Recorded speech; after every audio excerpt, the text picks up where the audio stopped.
We know what it's like. You look at yourself in the mirror and there you see a giant pimple on your forehead. What's worse, it's right in the middle of your nose maybe. It's annoying and sometimes painful. But the thing is, even when you're diligent about your skincare routine, your skin can still break out. And there are many reasons why. Today, we'll decode acne, one of the most common enemies of our skin. We'll learn what causes it, how to treat it, and bust some of the common myths about it. I'm Dr. Freddy Gomez. Welcome to MedTalk Health Talk.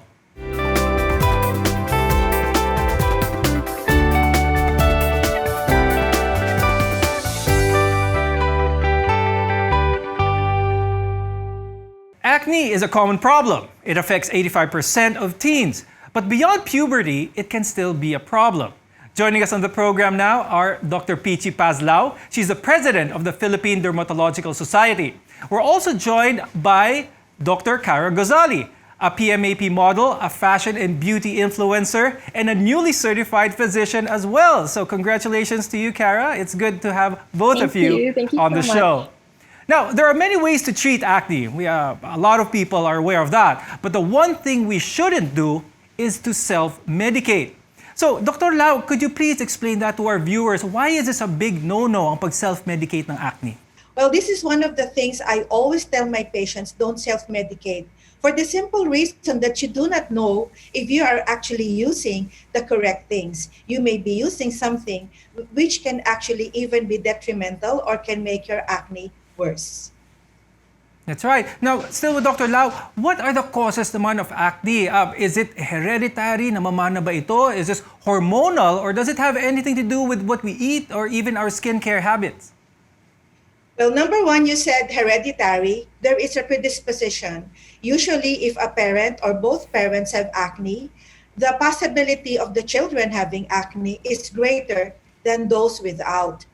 Secondly, you said hormones. This is probably one of the main causes of acne. Lifestyle can also cause acne, or maybe not cause, but aggravate acne. Food, it can, in a way, but it's actually dependent on a particular kind of way.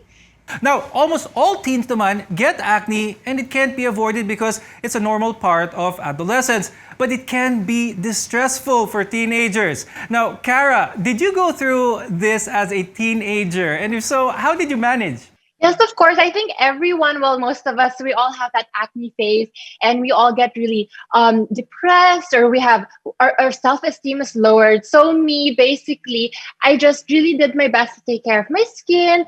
So it's become a habit, eating fruits and vegetables, that helped. And my mom always says, smile. So we do our best. Okay, very good. Now, Dr. Lau, speaking of acne starting at teens, how long does teen acne last? Does it really just end at the teens, or can this even progress into adulthood? Well, now things have changed a bit. We used to see only acne when probably really adolescent. Now we see the very early stages of acne, especially in when they start to have secondary sexual characteristics. And right now, these actually appear younger. Well, let's just say adolescent acne will usually be seen during our adolescent years. But by about the age of about 20 to 21, they should already subside by that time. Okay, so when you hit your teens, there's an increase in the so-called sex hormones, which cause your oil glands to be more active. And as a result, you produce more oil. Now, this excess oil can block the pores, which can lead to infections, and that's how a pimple is formed. Now, Dr. Lau, knowing that the oils or the sebum are the culprit, is there a way to minimize the production of these oils? Production of oil is actually one of the main causes of adolescent acne. It comes with the age. That's why it passes. There are tablets which you can take, which can minimize greatly oil production, but oil production, sebum production will be there, probably heightened because of the increased hormones during puberty. Now, for some people, even when puberty is over, acne still remains a problem. Still with Dr. Lau, what actually causes this? Because as you said earlier, it should subside by the age of 2021, but a lot of adults still have this problem. How can adults prone to acne avoid this or even prevent this problem, Dr. Lau? You're adolescent, and if you still have acne, usually around the age of 22 to 23, it's now termed adult acne. Adult acne usually has another cause. Because if there's nothing, in adolescent, it will usually subside. When your hormones level up, then your adolescent acne will subside. Once it exceeds, usually you would need secondary examinations to determine if there are other causes. And a lot of celebrities swear by certain steps in their skincare regimen in order to prevent or reduce acne. Now, Kara, could you tell us about your skincare regimen and what you do to keep your skin acne-free? So I try to keep it simple. I wash my face with a very gentle cleanser, non-comedogenic, and I also try to get ones with ceramide and of course from reputable companies because we don't want to just randomly try whatever is endorsed here and there. And then after that, I would use toner from time to time, but my skin is actually the dry kind of skin, so I wouldn't really use toner like every single day, more than twice a day, only when I feel like I need it. And then after that, I would use my very gentle moisturizer as well. And I was advised to try one with ceramide. Okay, so there you have it with Kara. Dr. Lau, with Kara, she likes to keep it simple. Is this the proper way to go? What regimen would you recommend to your patients suffering from acne, Dr. Lau? For one with acne, you should be able to wash your face at least twice a day. Number two, you should have some sunscreen because of the topicals that you are applying on your face. You would need some protection against the possible irritation, which can be caused when you expose yourself to the sun. But the most important thing would be to minimize irritating products, to follow a regimen that your dermatologist is going to prescribe to you, and to always make sure your face is clean. There you have it. Now, acne is caused by different things, from oily skin to even your diet. Now, stress can also be a factor in this as well. We'll explain more after a short break. You're watching Med Talk Health Talk right here on CNN Philippines.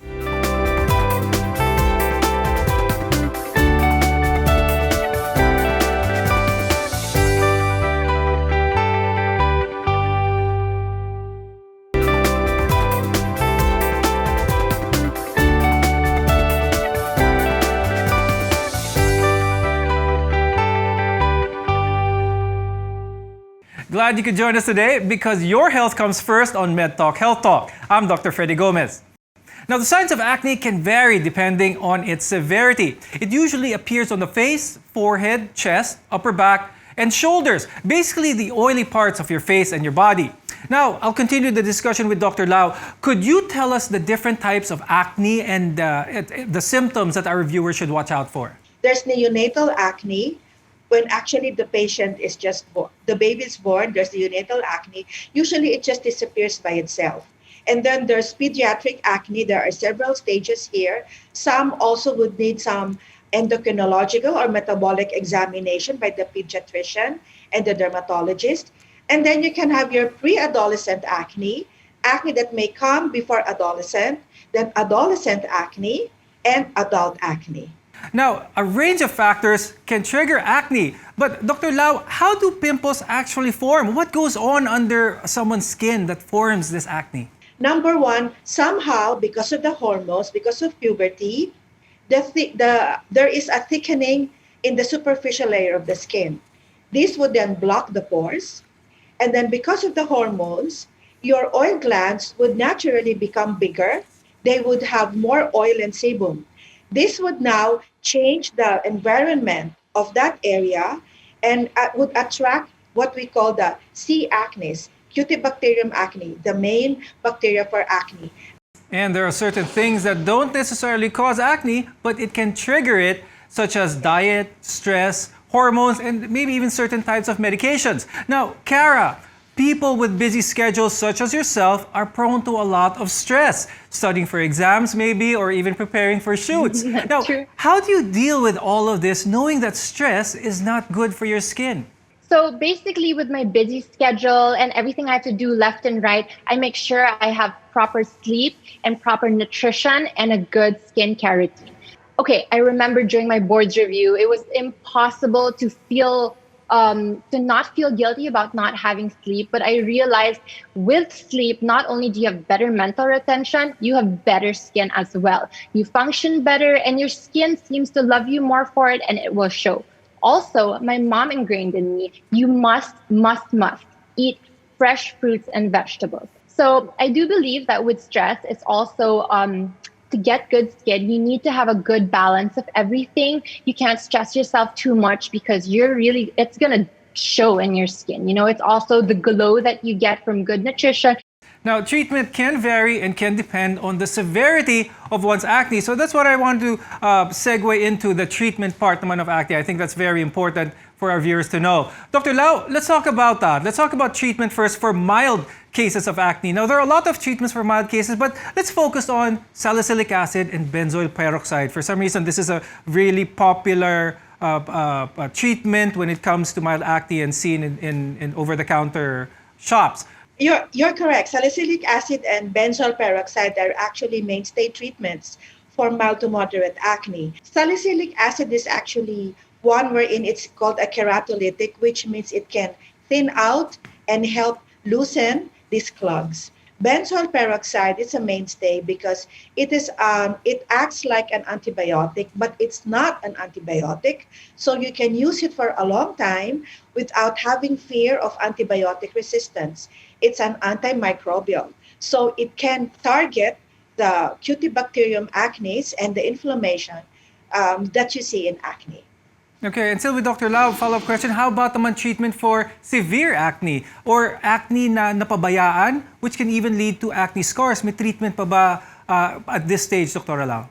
I like what you said, because when you treat acne early, you actually prevent acne scars. When you have acne scars, it's quite difficult to treat already, and it can never really go back to normal. Now, for severe acne, you can have oral contraceptive medications like birth control pills, usually to control polycystic ovaries. You can have oral isotretinoin, which can also decrease and shrink your oil glands. Of course, you will also need your cleansing solutions, your other topical medications, which can be added to these oral medications. Okay. Now, Kara, very quickly before we go to break, do you think being mindful of what you eat, getting enough exercise, as you mentioned earlier, and wearing minimal makeup as well as getting facial treatments, are these big factors, do you think, in the appearance of your skin? Definitely. I have to say 100%. I mean, ever since I got into a healthier lifestyle, eating right, working out, I feel like my skin really has cleared up. And I have also, by the way, been using sunscreen because during boards review, we're always under the light. And I have this habit of studying under natural light. So I do know that UV rays are bad, and I did want to prevent that. Also, sleeping right despite the busy schedule, I feel like it really gave me that, they call it the glow. So I do feel that encouraging other people to do the same and find time during their busy schedule is a great idea. If you've experienced having acne problems, you've probably heard all sorts of advice on what you should and shouldn't do, along with what caused your acne. When we come back, we'll bust some of these acne myths. Stay tuned on Med Talk Health Talk, only here on CNN Philippines.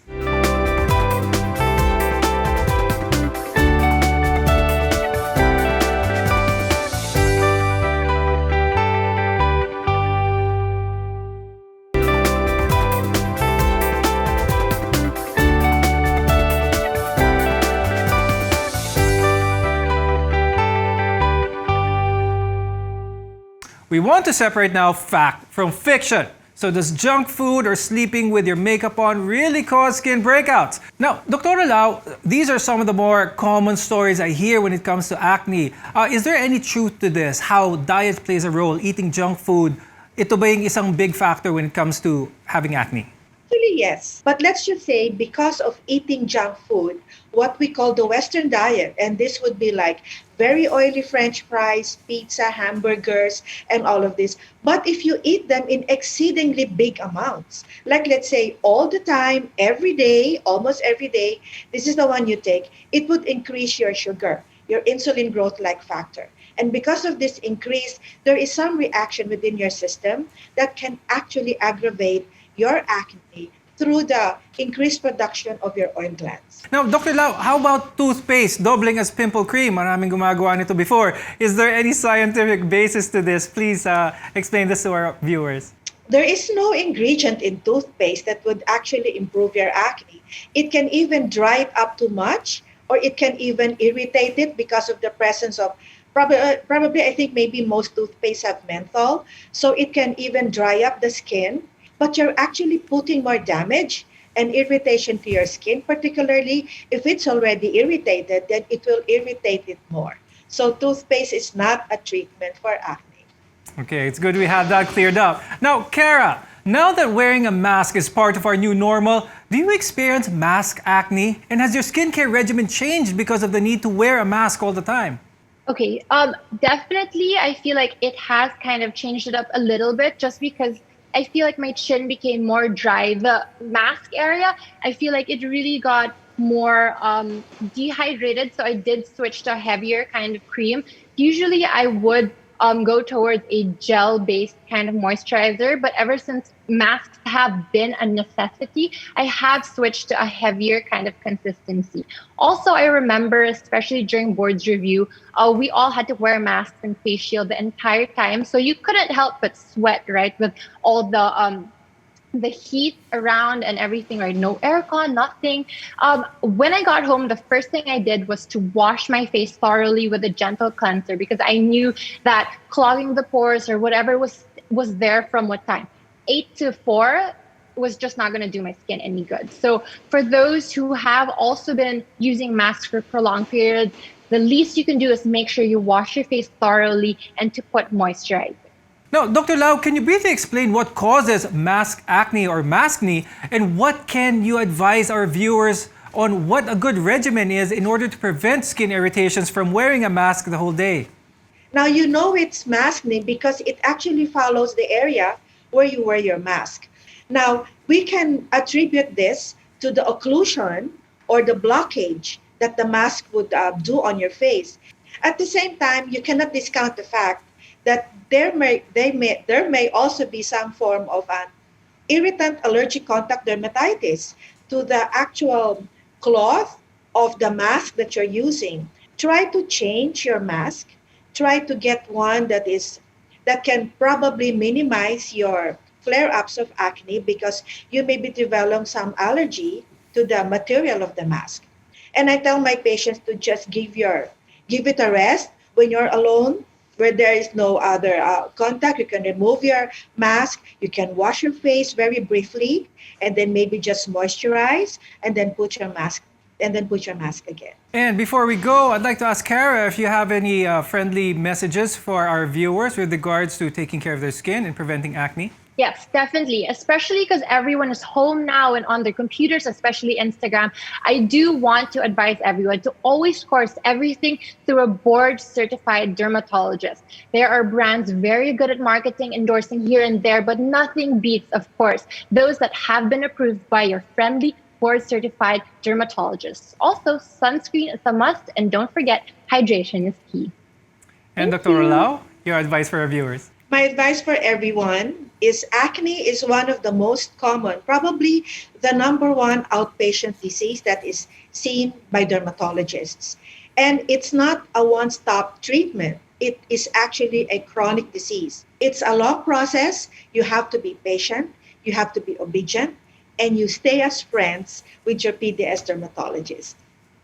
And with that, we'd like to thank our guests, dermatologist Dr. Peachy Paz-Lau and fashion and beauty influencer Dr. Kara Gozali. And to all of you watching, we appreciate your time. I leave you with some words to live by. Self-care is a priority and a necessity, and not a luxury. I'm Dr. Freddy Gomez. You're watching CNN Philippines.